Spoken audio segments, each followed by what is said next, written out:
শবে বরাত নিয়ে আমাদের মধ্যে ভুল ধারণা আছে, এমনকি 12 রাকাত নামাজ পড়ার নিয়ম আছে, আমল সঠিক কিনা, শবে বরাতে মূলত কি কি আমল আছে, আপনি আল্লাহ তাআলার পক্ষ থেকে সাধারণ ক্ষমার আশায় দোয়া করছেন, নিজের মতো করে ইবাদতবন্দি করছেন, সেটা আপনার ব্যাপার।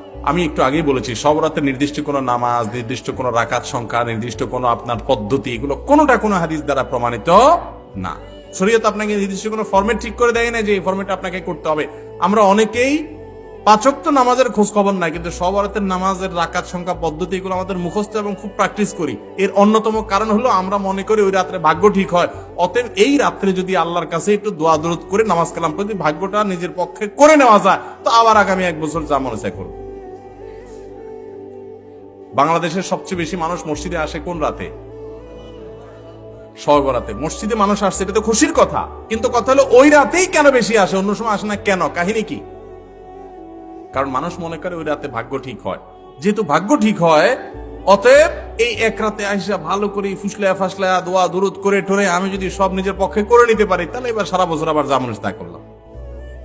একজন এলাকার এখানে চেয়ারম্যান সাহেব আছেন, এলাকার যারা জনপ্রতিনিধি সারা বছর যারা তার কাজ করে তাদেরকে তারা সুযোগ সুবিধা দেয়, তাই না? ভোটের সময়, নির্বাচনের সময় কোনো সময় তোমার চেহারা দেখা যায় না, চান্দু রিলিফের চাইলে আসা পরে তুমি এসে হাজির হয়ে গেছো ভাগ নেওয়ার জন্য। কি বলেন, চেয়ারম্যান সাহেব তারা খুব পছন্দ করে দিবে না দৌড়ানে দিবে? সারা বছর মসজিদে আসার খবর নাই, এখন তুমি ভাগ্য ঠিক হওয়ার আশা করে ওই সময় এসে সিরিয়াল দিয়ে দাঁড়ায় গেছো। তুমি পানি চেঁচার সময় ছিল না, মাছ ধরার সময় হাজির হয়ে গেছো। বুঝেন নাই কথাটা? এই জন্য নামাজ কি শুধু শবে বরাতে পড়ার জিনিস না, সারা বছর পড়ার জিনিস। আর ভাগ্য কিন্তু মানুষের সবাই কদরও ঠিক হয়। সূরা দোকান আয়াত নম্বর 3 এবং 4 পড়বেন। আল্লাহ সুবহানাহু ওয়া তাআলা বলেছেন, ইন্না আনজালনাহু ফি লাইলাতিন মুবারাকা ইন্না কুন্না মুনজিলিন ফিহা ইউফরাকু কুল্লু আমরিন হাকিম। ওই যে রাতে কোরআন নাযিল হয়েছে সেটা লাইলাতুল কদর, সে রাতে সমস্ত গুরুত্বপূর্ণ বিষয়গুলো ধার্য হয়ে থাকে। আল্লাহ আমাদের বুঝার তৌফিক দান করুন।